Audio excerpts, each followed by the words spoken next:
Joining me now is Greg Pietersma, the Executive Director of the Cornwall Chamber of Commerce. Thank you for joining me today, Greg. Oh, you're welcome. Thanks for having me. All right, so we know that these are very trying economic times. So first off, let's talk about the impact that you're hearing from local businesses right now, many of whom have had to shut their doors. Yeah, so it's pretty dire. So we ran a survey last week of businesses, and we're a little stunned by the fact that 45% of them won't last to the end of next month. We're pretty sure that we're going to be going at least a couple of months with this. So that's a very startling figure to think that half the businesses may not be able to survive. And if you go out 3 months, the number is 70% won't last 3 months. So the businesses are very much in need of support. All right, so let's talk about some of the support. We know that it's being offered from some levels of government. So what are your thoughts on what's been announced so far? Well, I think the first thing that needs to be addressed is that most people are expecting a single solution, and so just a program or a something that's going to help them. And what we've seen is that there are a variety of programs. So some of them are personal, so being able to maybe defer mortgage payments. The municipalities have come on board and deferred taxes, and then there are some loan options. There's work sharing. But there's quite a wide variety of things. So there isn't one thing that you can do as a business, and that is part of the problem. And it's very difficult. It's not like you can phone one person in the government and then they'll help you with all of these things. It's left up to the business owner themselves to kind of walk through that minefield and try to pick out the programs that A, they would qualify for, and B, would be helpful. All right, and what is the Chamber advising right now, and how are you supporting these businesses through this time? All right, so to help them, we're acting as a conduit for information from a variety of partners, including the Business Development Corporation and Community Futures here in Cornwall, and going through all the information that we could find and putting it on our Facebook page and website. Sort of to act as a one-stop for businesses to at least give them a place to start. We're also, in the survey that we ran, we encouraged businesses that needed to have some help, to talk to somebody, to give us their contact information. And so we've been calling individual businesses and helping them walk through, find the answers that they need. Often it's just, the businesses are in such... like they're very scared, and just having somebody here just go through them is beneficial. Now, the programs themselves are useful, but most of them are structured around more debt, and businesses are kind of caught. They're going to be incurring debt, incurring costs to stay open, and ultimately have to pay that back. So it's a difficult situation right now, and we're hoping that the government comes up with a more robust program that relies less on debt. What that looks like, I don't know, but there needs to be something, and it needs to come pretty quickly.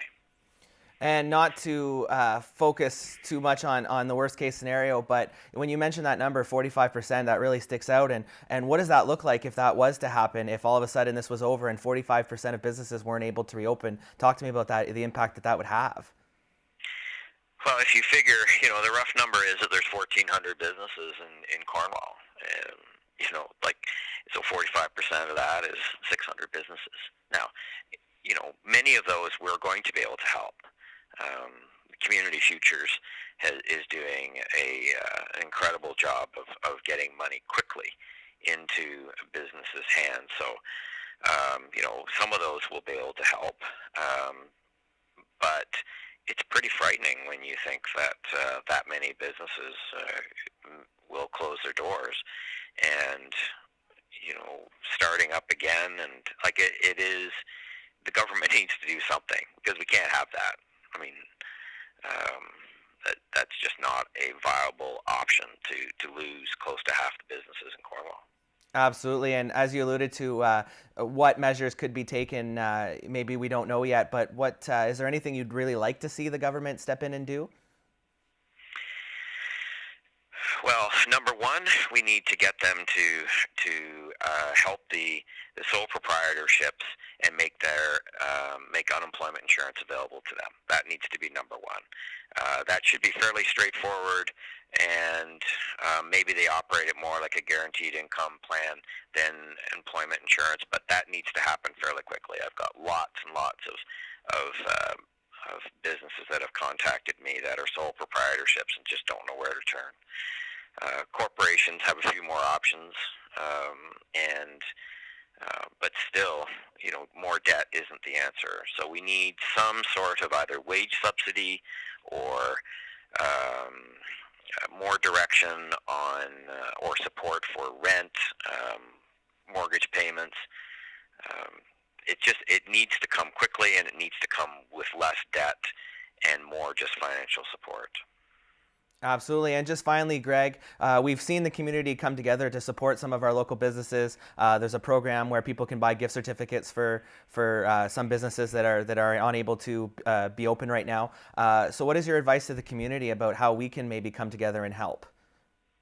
So that was a great program started by Kelly Bergeron.